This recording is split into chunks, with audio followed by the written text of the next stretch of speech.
Your Honor, we are calling our next witness in the person of Miss Nenita Camposano. Ms. Nenita Camposano, you are directed to kindly proceed to the witness stand. Please remain standing. Clerk of Court is directed to subscribe the witness. Put the witness under oath, rather. Ms. Camposano, please raise your right hand.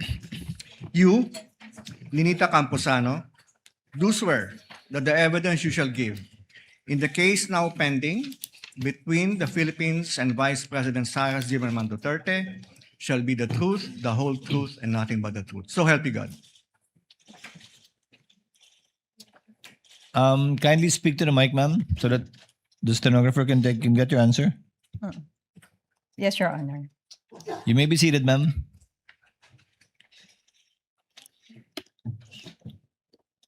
Representative Chua, your witness. You may proceed when you're ready with your offer. Thank you, Your Honor. Your Honor, we are offering the testimony of Miss Nenita Camposano to prove the following, Your Honor. Number one,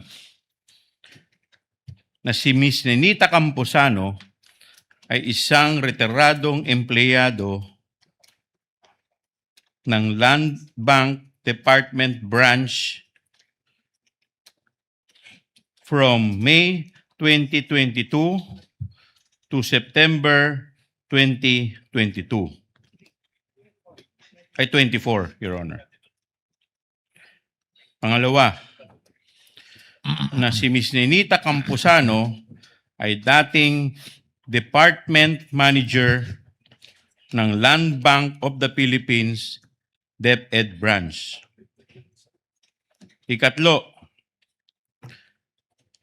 Land Bank of the Philippines DepEd Branch ang nagproseso ng encashment ng 3 tseke na nagkakahalaga ng 37.5 million pesos bawat isa.